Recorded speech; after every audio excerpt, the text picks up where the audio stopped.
There's thousands and thousands of images of what Shepard Fairey did. This image is important for us for two things, because we had to work really hard with Shepard to cull down the photographs to be an act of true intervention going back, and I think this picture was taken, do you remember what the year that it was? It was about 7 years ago. About 7 or 8 years ago. And what was interesting here is that when you think about what Shepard did with the Obey character, with the sticker, is that the spread of that image, the media that he was able to create through being stuck on lampposts in every city of the world was before we had the internet. So today artists can use the internet to meet people and to send their posters or their stickers to cities all over the world for other people to put up. When Shepard did it, he had distribution that was, he didn't have that tool, he didn't have that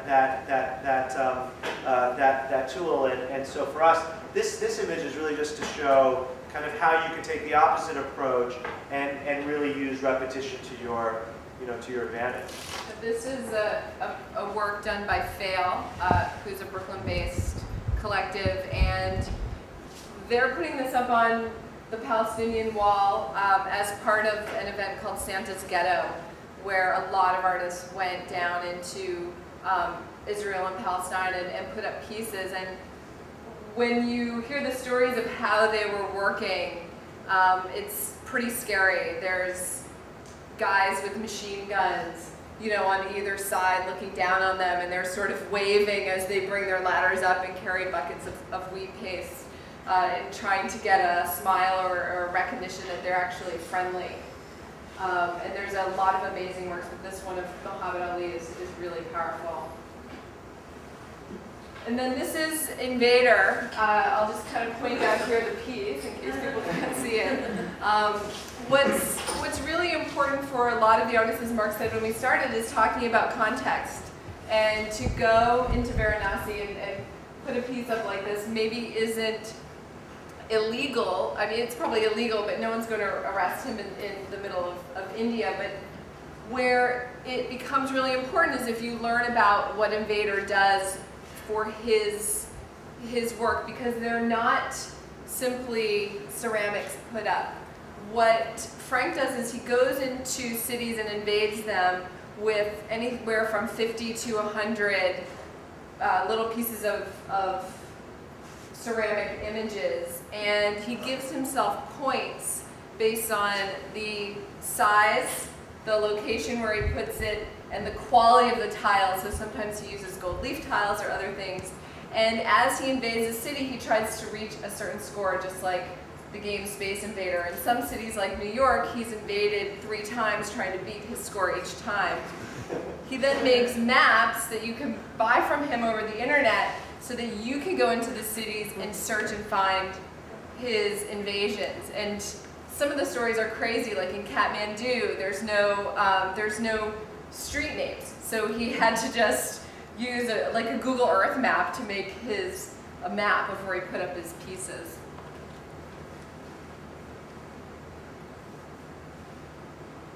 So public memory, private secrets is another key concept in the book.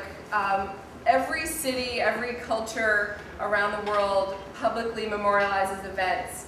Usually they're war heroes or memorializing where someone died or a special event happened. But what's so interesting about a lot of the artists is that they're out there memorializing something that's really personal to them. And usually it's not necessarily apparent to the viewer what they're memorializing or why, but to the artist it's really important, and it's important that they get the piece out there. We learned a lot from the artist Swoon starting 10 years ago. I think she was the first artist that over a series of dinners and conversations where we really started to understand the art on the street and the depth that it goes. And there's a couple things that she taught us very early.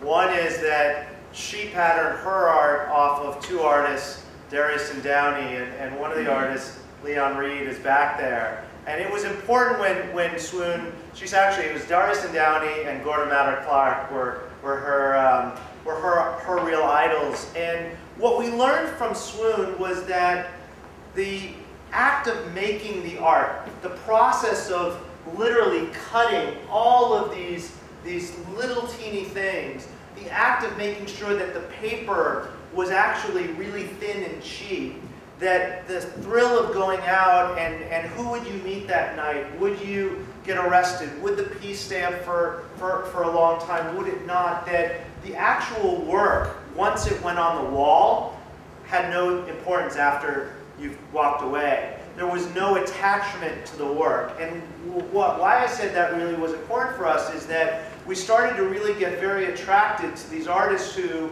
are really working for the joy of the process and not the ownership or attachment of what that work means once it's finished. There's a lot of vulnerability in street art. You are working fast because you might get arrested. You're working in the public. You aren't making things perfect. And the dedication that Swoon put into these cuts, she started getting, I remember talking to her, you know, carpal tunnel syndrome from literally the cutting of it. And there were times where she would spend weeks and weeks putting a piece like this together, putting it up, and it would come down in 5 minutes.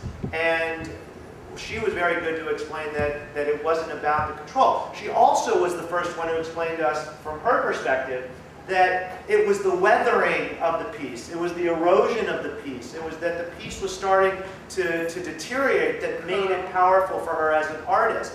So we asked her, you know, why don't you document your work? Because it was very clear that she was going to have an amazing career and amazing future. And there was, first as an artist, she just didn't care about that, but she made a really good point. She said what happens, unfortunately, is that an artist will take a picture of their own work where somebody will be standing with them when the piece goes up, and the piece will be completely clean. It will be just finished. There won't be any tags on it. There won't be any rain. There won't be any rips. And she says, that's not street art for me. For me, street art is when you go back 2 days later and it starts to get weathered and interacted. And so through Swoon, we learned a lot. We also learned a lot from John Fechner. And I think for Sara and I, it's always important to make sure that if we're talking about street art today, that we and the artists pay homage to where this came from.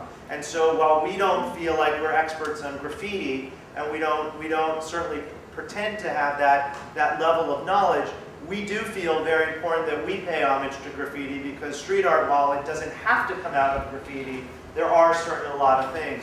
When it comes to actually stenciling, and when it comes to using the moments, this is a picture by John Fechner, who was working in the 80s. And this photo of what he was doing, if you think about what New York was like in the 80s, absolutely bankrupt. This is up in Harlem.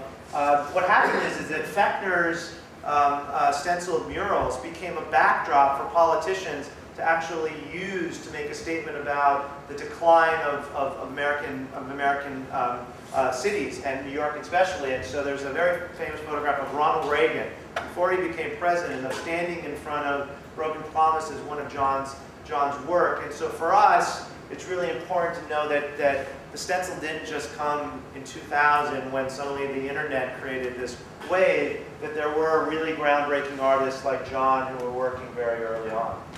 Yeah, another amazing artist who's been working in New York for the last 30 years is Dan Witz. And every year or two, Dan does another major project, usually in the summer.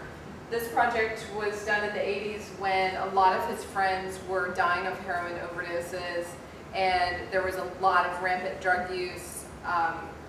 AIDS started to emerge, and he felt really helpless to try to stop this, but went out and put these very ghostly figures of hoodies out on the streets, in particular around his neighborhood on the Lower East Side, where there was a lot of drug activity and you know, a lot of damage going on because of it. And you know, this in a sense is a warning. It's a sense of here's where, to the police, here's where the drug dealers are, and also a memory for the friends that he lost along the way.